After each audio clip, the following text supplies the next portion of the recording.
Après les violents affrontements qui ont éclaté lundi dernier entre policiers et étudiants, le président de l'université Félix Houphouët-Boigny de Cocody appelle les étudiants à reprendre les cours demain lundi 25 juillet. On va s'intéresser également ce soir à l'école des poètes. C'est une tribune d'initiation à l'écriture poétique. Koffi Olomide, expulsé hier du Kenya pour avoir donné un coup de pied à l'une de ses danseuses, le chanteur congolais s'est excusé. À suivre dans ce journal.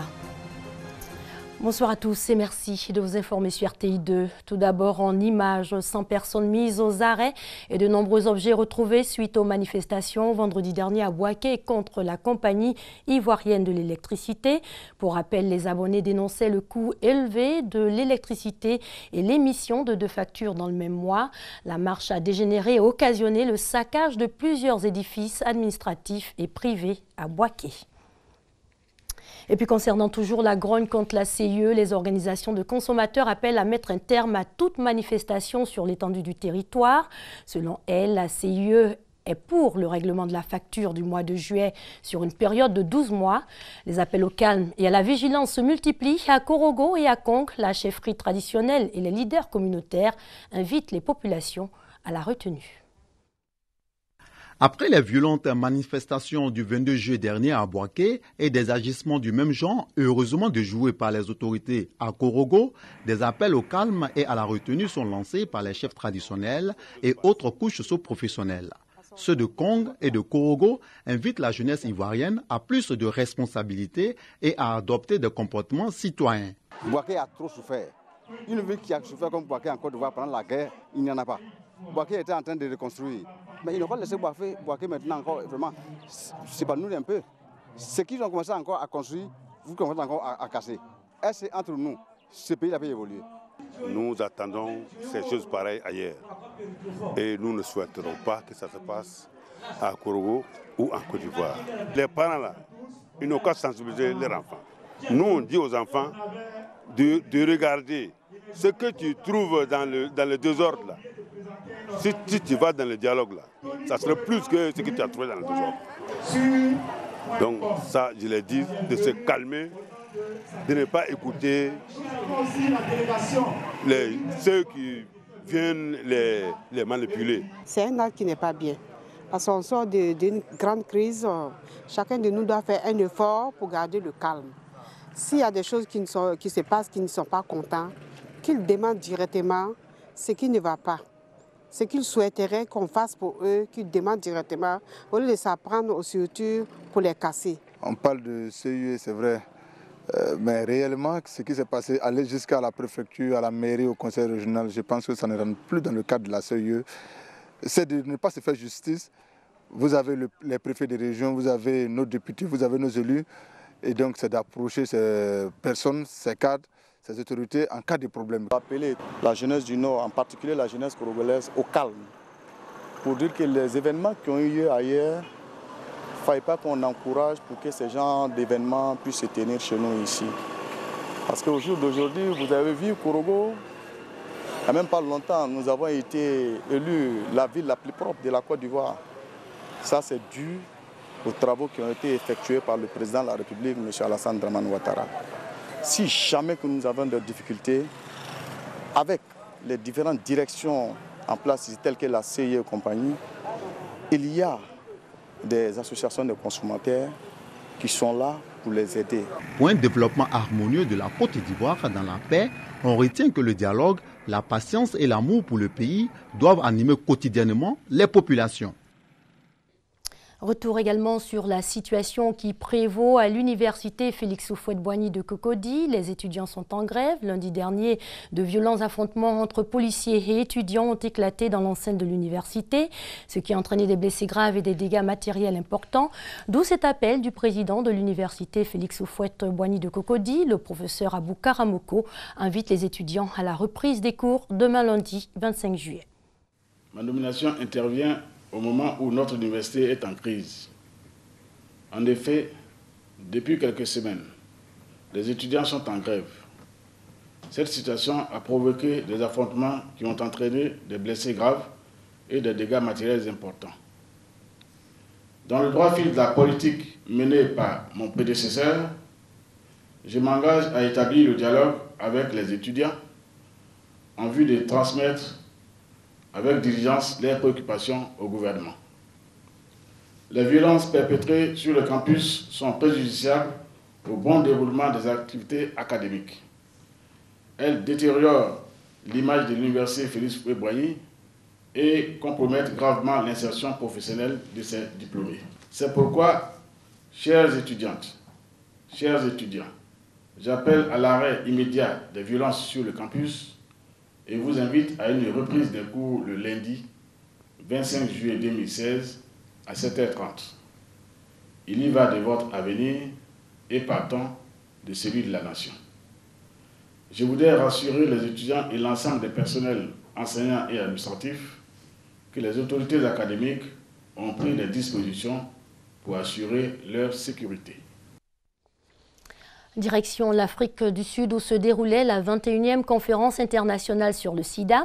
La rencontre a refermé ses portes vendredi par un plaidoyer sur l'augmentation des fonds destinés à la lutte contre la pandémie. L'Afrique étant le continent le plus touché par le VIH, les gouvernements africains sont invités à instaurer la couverture maladie universelle et à financer les soins de santé, y compris les soins relatifs au VIH et à la tuberculose. Envoyé spécial de la RTI à Durban, Kadi Fadiga. Il faut passer à l'action, il faut passer à l'action. Un message devenu presque un refrain lors de cette 21e conférence internationale sur le sida à Durban. Et le rapport accablant de MSF, Médecins sans frontières, a renforcé l'inquiétude des décideurs et scientifiques. Ce rapport montre que 7 pays représentent plus de 50% du poids de la maladie. En un mot, pendant que le taux baisse ailleurs dans le monde, l'Afrique de l'Ouest et centrale reste en marge de la lutte contre le VIH. Conséquence, 3 personnes sur 4 n'ont pas accès aux médicaments, 9 enfants sur 10 pas accès au traitement et aggravation de la maladie avec un nombre élevé de morts. Alors quelles démarches peuvent et doivent être entamées? Réflexion autour d'un panel organisé par l'ONU-SIDA avec les délégations des pays concernés. Et là, un doigt accusateur pointé sur les gouvernants. Un plan d'urgence s'impose, mais avant, des experts de l'Afrique de l'Ouest et centrale vont réfléchir et proposer des solutions pour un véritable engagement. Il est peut-être bon que nous arrêtions maintenant et que nous passions à l'offensive. Et cette offensive, pour moi, c'est l'engagement des États. Cette offensive, pour moi, c'est la prise en compte de tous ceux que nous appelons les perdus de vue. C'est la prise en compte de tous les laissés pour compte pour 1001 raisons. Encore des mois à attendre pour la mise en place de ce plan d'urgence. Et pendant ce temps, au Tchad, Mali, Cameroun, Côte d'Ivoire, RDC, Ghana et Guinée, l'épidémie poursuit son avancée meurtrière où chaque heure, 30 jeunes femmes sont contaminées par le sida. En 2015, le Nigeria a enregistré 60% du nombre de nouvelles infections survenues dans la région. Un accident de la route a fait hier samedi un mort sur l'axe Abidjan-Dabou. Une collision frontale entre un mini-car communément appelé Massa en provenance de Sangon et un car de ramassage appartenant à une société DVA. Le drame s'est produit non loin de la mairie de Sangon. Le chauffeur du mini-car a été tué. On dénombre plus de 10 blessés. Triste décor sur cette voie dans la commune de Sangon sur l'axe Abidjan-Dabou. Ce samedi 23 juillet, 3 véhicules sont entrés en collision à la mi-journée. Un mini-car appelé communément Massa, un camion de ramassage de personnel d'une société et un autre véhicule. Selon des témoins, l'accident serait dû à un détachement d'une roue du mini-car. Le chauffeur perd donc le contrôle et se retrouve dans l'autre sens de la voie. L'accrochage est inévitable et violent. Le chauffeur du Massa meurt sur le coup. On enregistre aussi une quinzaine de blessés, dont des cas graves. Les victimes ont été évacuées au centre hospitalier universitaire de Yopougon par les secours. On va s'intéresser à présent à l'école des poètes. Il s'agit d'un concours littéraire. Cette tribune d'initiation à l'écriture poétique permet aux jeunes de s'affirmer à travers l'art de déclamer des textes. L'école des poètes ou l'art de se forger une âme d'auteur. Un reportage signé Serge Coléa. Vivre en Richard, se nourrir de caviar, se gaver de foulard. Lorsque le voisin crève de faim dans sa niche. Sa fille est étudiante en linguistique. Elle rêve d'embrasser une carrière d'écrivaine, plus précisément écrire des poèmes. Depuis longtemps, je suis passionnée par la littérature. J'ai même écrit des romans. C'est vrai que je n'ai pas eu l'occasion d'en publier encore, mais je pense qu'avec le temps, je pourrais le faire. Être poète, c'est aussi le vœu de Bienvenue Koulibaly, également étudiant. La honte ne sera ni pour la jeunesse, non, ni pour les adultes aussi. Moi, je dis amen. Car moi, je crois que l'éclosion d'une portion de réflexion klaxonne en nos raisons. Dans un de mes poèmes, je me dis que je suis poète par vocation. C'est-à-dire que je pense que je suis une poète. Donc, j'aime dire quelque chose. Pour ne pas crier, j'ai écrit. L'école des poètes, c'est la tribune offerte à ces jeunes pousses pour exprimer leurs talents. Initiative du directeur du CNAC, le Centre national des arts et de la culture, Alain Taï, l'école des poètes est une télé-réalité dont la première édition a été diffusée sur les antennes de la RTI. Ce concours vise à former les jeunes poètes, à leur donner tous les rudiments de l'art poétique. Après le succès de la première édition, qui a eu pour parrain artistique Bernard Dadier, l'édition 2016 est parrainée par René Yedieti, responsable d'une librairie de la place. L'œuvre poétique à décortiquer est celle de son père, Édouard Koulibaly Yedieti, intitulée « Taudis du bonheur ». Cette année encore, la RTI offre une lucarne à ce concours.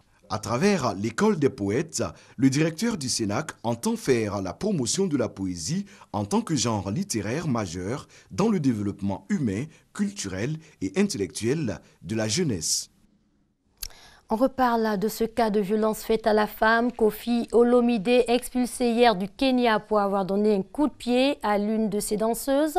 La scène s'est déroulée à son arrivée à l'aéroport de Nairobi, au Kenya, où le chanteur congolais devait donner un concert. Christelle Nda et Franck Kouadio.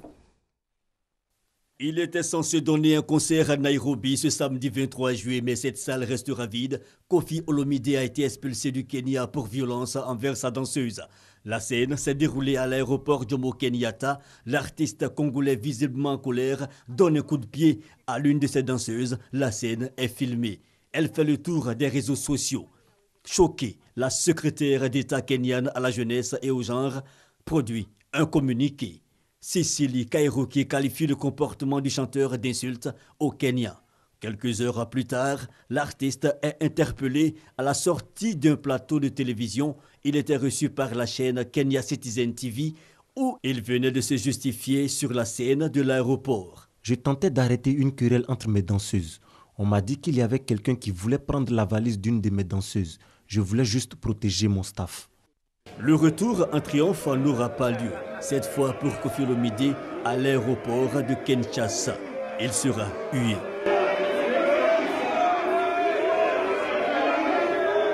Mécontentement également chez de nombreux internautes, ONG et chaînes de télévision de plusieurs pays.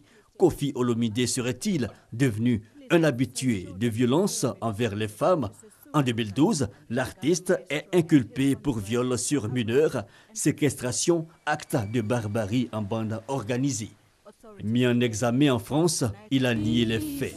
En 2009, bagarre avec sa danseuse Cindy Lecoeur en plein concert. Kofi Olomide, c'est le cas de le dire, vient de frôler la prison, car au Kenya, par exemple, la violence à l'égard des femmes est un crime pénal, car la violence contre les femmes ne se limite pas aux coups et blessures, violence conjugale, mariage forcé et intimidation sur le lieu de travail.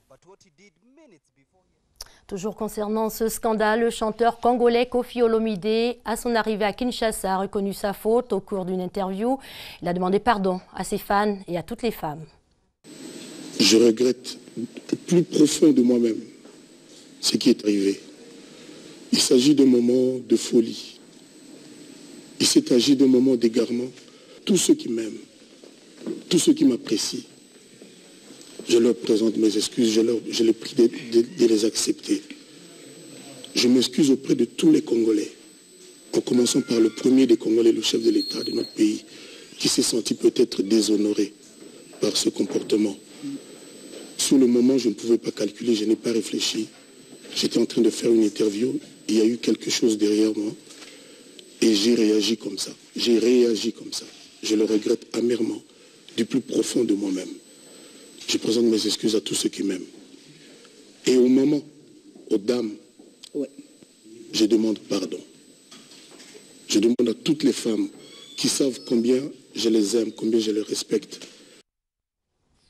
Ce sera tout pour ce soir. Excellente soirée sur les antennes de l'RTI, la marque du service public.